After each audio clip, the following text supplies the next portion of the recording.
It is fascinating with players like McDavid and Eichel, and you know what, Matthews as well, to an extent, is how long they are super elite players on humongous contracts.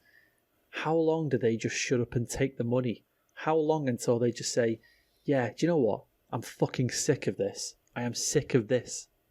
I'm just like, my team is a joke. It's an absolute joke. And how long do I wait before I have to fucking turn it round again? I think Eichel's the only one out of those three who's at risk of actually asking for a trade, though. Because Edmonton seem to be on the up and up. And Toronto, as much as they haven't fucking turned into Tampa 2 like everyone thought they should have, they've still not exactly been bad, have they? I don't know, though. I'm not lucky to hit. Okay, yeah. If we're playing like what percentage of those three players I've just because I've just mentioned them, we'll go with those three players. What percentage are they going to ask for a trade? Yeah, Eichel's going to be 100% out of the yeah. Right. He's over just to piss off again for the show Micah. He's somehow over 100%, but 102%. He's 102.7%. Because like as much as like the Leafs haven't achieved what the internet has decided they should have achieved, they're not like the Sabres. The Sabres are a woefully mismanaged organisation from top to bottom. They are. At least the Leafs are A, trying to do better, and B, generally like making decent moves. You know what I mean? I agree, right? I agree. And the same goes for McDavid. They go into that bubble and they both get beaten by, in inverted commas, lesser teams. Okay? Mm-hmm. Say the same thing happens again next year. Or say, for some... I can't imagine that Toronto's going to miss the playoffs next year. I just can't believe it. I think they'll get to the playoffs. So, but say they both go out in the first round again and don't look like they're going to... they get into the playoffs, but everyone's just kind of saying, I mean, they're not going to win it, are they? Clearly, because, X, Y, and Z teams are better. Playing in those markets, I think, plays a big factor. You're in Toronto, you're in Edmonton. At some point, you're just thinking, you know what, I just need out of this and out of this market as well, because I just can't take it. I can't take the constant, like, every single thing I do, every single little mistake or anything. You give the...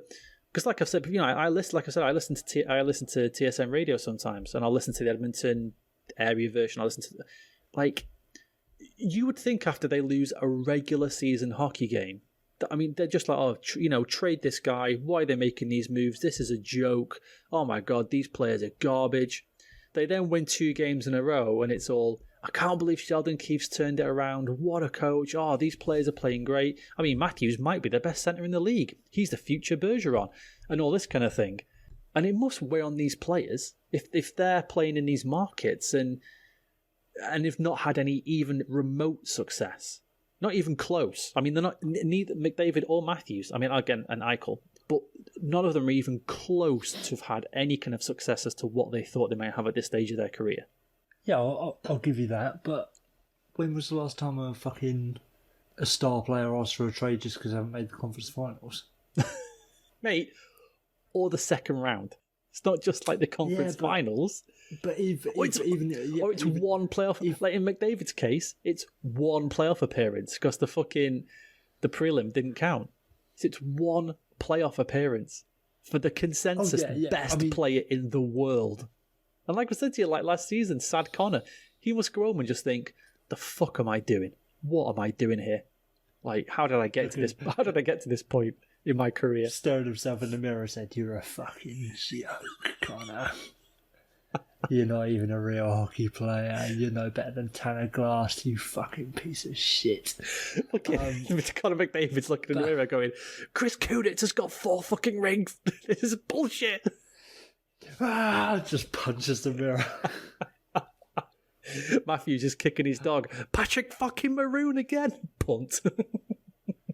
I think that we need to look no further than young Mr. McDavid himself. Yeah. When you've got fucking Connor McDavid in interviews, 2 years ago now, was it? Can't have been that long. No, and whenever it fucking was, whenever the Teflon Don was still in our hearts. Yeah. And he's doing that interview at the end of the season, and he's so visibly pissed off. Oh, dude, he was just, so like, miserable. fucking done with it. Yeah.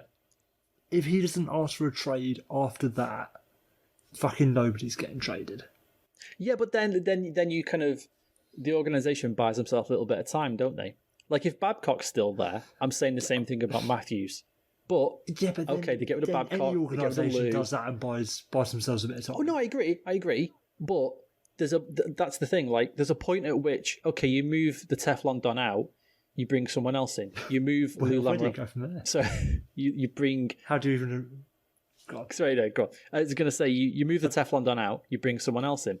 You move out Lou Lamoriello, you move up Mike Babcock, you bring in fucking Sean O'Keefe, Cal Duke, whatever. And at some point, no, like even that isn't enough. Because if the Oilers take a step back again this year, it doesn't fucking matter who's in charge. It doesn't matter if Ken Holland, it doesn't matter whatever. Because McDavid's just going to be like, I'm still here and we're still shit. And again, I'm not saying it's going to happen. I just think it's interesting that those three players like on massive, massive deals, and yet all their teams just can't seem to, for whatever reason, just can't. If it's either mismanagement or ineptitude or a style of play or maybe just damn right unluckiness in some cases, they just can't get going.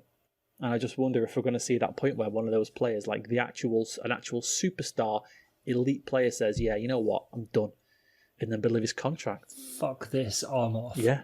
I think I still refuse to lump Toronto in with Edmonton and Buffalo in that respect, but like it's kind of an argument against the current draft setup in a way, I think.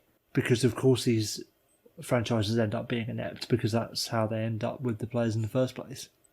Yeah, but that's not how it's meant to go though, is it?